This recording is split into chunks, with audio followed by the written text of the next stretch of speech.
Hello good morning dear friends. I hope आप सब बेहतर होंगे। मैं रेनू यादव आज आपके लिए डेप्रिसिएशन का न्यू चैप्टर लेकर आई हूँ। ये वीडियो स्पेशली 11th के स्टूडेंट्स के लिए है, बट ये चैप्टर आपको ग्रेजुएशन में कहीं ना कहीं जरूर मिलेगा। कोरोना पैंडेमिक में जो स्कूल में स्टूडेंट्स नहीं जा रहे, उनके पास नोट्स की बहुत कमी हो रही है और 11th के स्टूडेंट्स के लिए तो बेस स्ट्रॉन्ग करना ही बहुत मुश्किल हो गया है।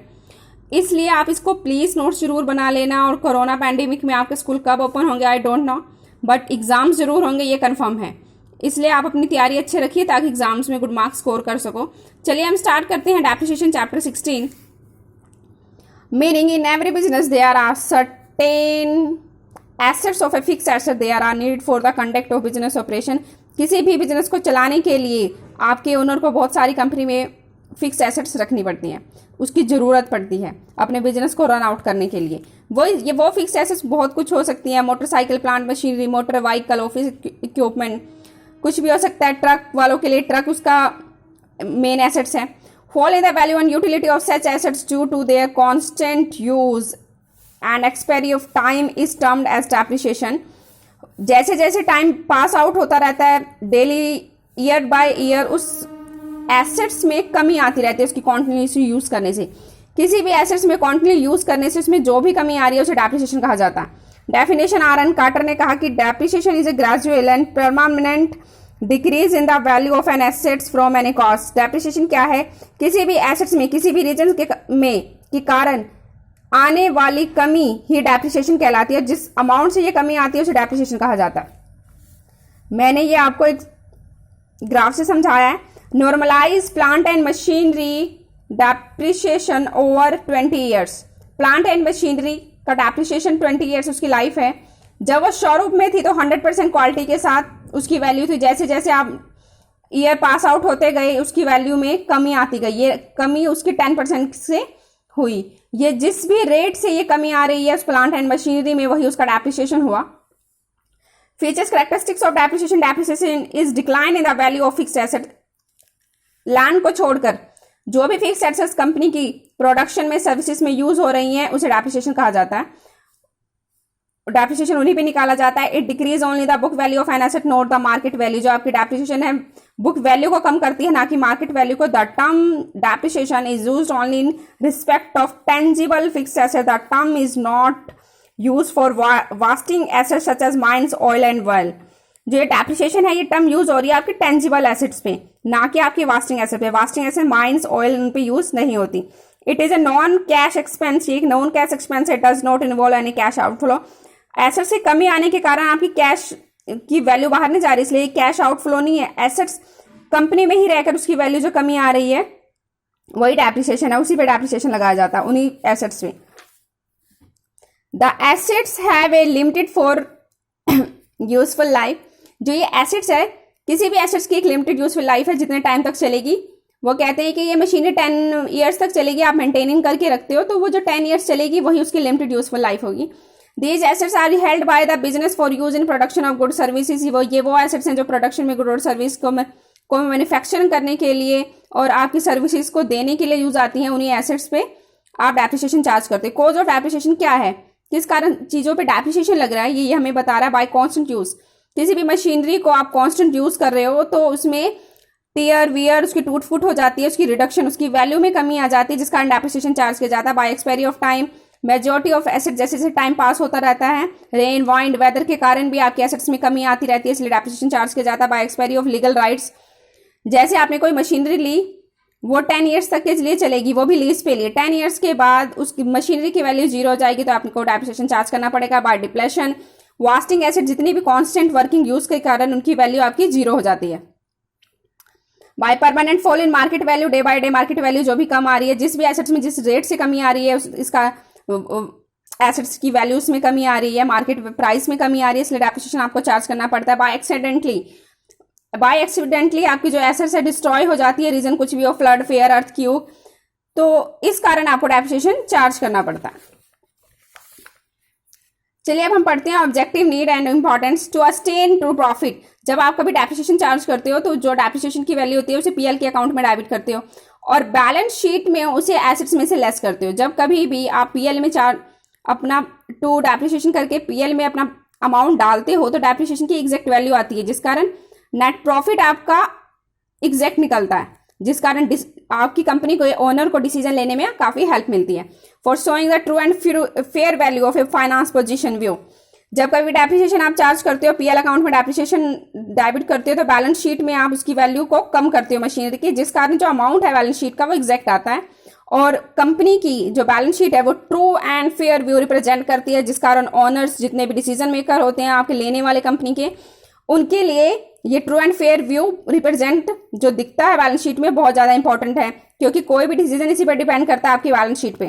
For avoiding over payment of income tax, आपकी जो डेप्रिसिएशन है वो अवॉइड करती है डेप्रिसिएशन को। जैसे डेप्रिसिएशन आप पीएल अकाउंट में डेबिट करते हो, आपका नेट प्रॉफिट कम हो जाता है, जिस कारण बैलेंस शीट भी कम हो जाती है और प्रॉफिट कम शो होता है आपकी बैलेंस शीट में। और जितना कम शो होगा आपको इनकम टैक्स अथॉरिटी को उतना ही कम प्रॉफिट देना पड़ेगा। Statutory need, provision of depreciation is a statutory need है, लीगल नीड है। ये आपकी section 205 Indian company act compulsory कहता है कि ज्वाइंट स्टॉक कंपनी के लिए डेप्रिसिएशन निकालना बहुत जरूरी है। आप पहले डिविडेंड पे आउट करो, उसके बाद डेप्रिसिएशन, बहुत डिविडेंड के बाद आपके डेप्रिसिएशन डिविडेंड के बाद है, आपका जो डेप्रिसिएशन निकालना बहुत ज्यादा जरूरी है ज्वाइंट स्टॉक कंपनी के लिए। सेक्शन 205 और इंडियन कंपनी एक्ट ये कहती है कि कंपलसरी है बनाना ज्वाइंट स्टॉक कंपनी के लिए। अदर ऑब्जेक्टिव क्या है, यदि आप डेप्रिसिएशन चार्ज नहीं करते तो क्या होगा, जैसे नेट प्रॉफिट आपका ज्यादा आ जाएगा। और नेट प्रॉफिट ज्यादा आने से देखो क्या क्या होता है, आपके एम्प्लॉय में demand and excess in wages and bonus. जैसे ही नेट प्रॉफिट आपका ज्यादा हुआ, प्रॉफिट ज्यादा होने लगा, आपके एम्प्लॉय डिमांड करेंगे हमें ज्यादा बोनस दे दो, वेजेस दे दो।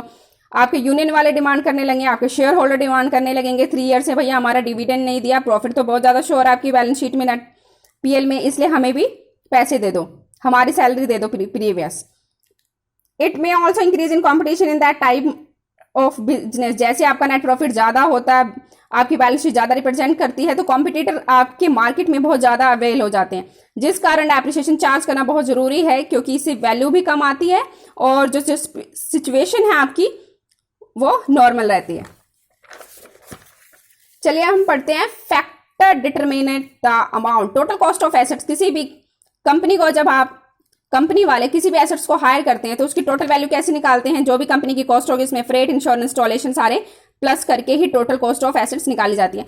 लाइक मैंने एक एसी लिया 30,000 रुपए का, 30,000 का एसी था, 2,000 रुपीज उसके इंश्योरेंस टैक्स के लिए कंपनी ओनर्स ने, वो कंपनी के सेलर्स ने 2,000 कहता है कि ये तो भैया टैक्स ड्यूटी आपको देनी पड़ेगी। 1,000 रुपीज में उस मशीन को किसी भाड़े पे लेकर आई, फ्रेट उसने कैरी भाड़ा लिया, और 1,000 रुपीज आपके इंस्टॉलेशन चार्जेस हुए, जिस कारण आपको 30 प्लस इंश्योरेंस के 2, फ्रेट कैरेज के 1 और 1, 34,000 रुपए आपकी टोटल कॉस्ट हुई। आपको कोई पूछे कि आपकी एसी कितनी की पड़ी, तो आप क्या बताओगे, 34,000। सारे एक्सपेंस ऐड करके ही आप अपने कॉस्ट की एसेट्स को निकालोगे। Estimated useful life of assets, useful life of an asset estimated in terms of number of years at can be effectively use for business operation. किसी भी बिजनेस ऑपरेशन में किसी भी एसेट्स की एस्टिमेटेड लाइफ वो life होती है कि जितने टाइम तक वो एसेट्स चलेगी।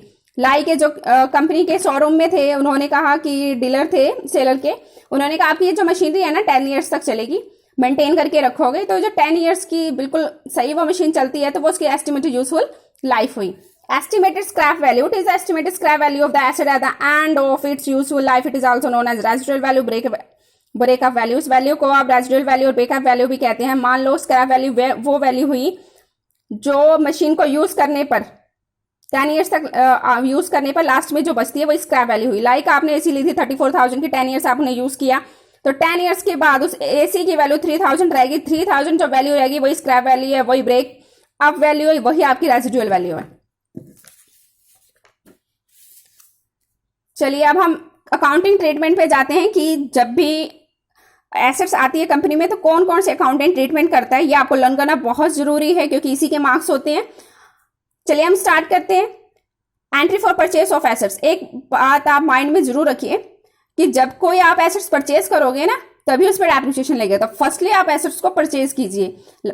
अब मैंने इस एसेट्स को परचेज कर लिया, अगर आपका ओनर कंपनी में किसी भी एसेट्स को परचेज करके लाता है तो एंट्री क्या होती है, assets account debit to vendor या बैंक, दोनों में से आप एक लिख सकते हो। वेंडर कौन है, आपका विक्रेता, तो एंट्री होगी assets account debit to vendor और बैंक, जितने अमाउंट की वो मशीन है टोटल ऐड करके वो मशीनरी का वैल्यू यहाँ पर आएगी।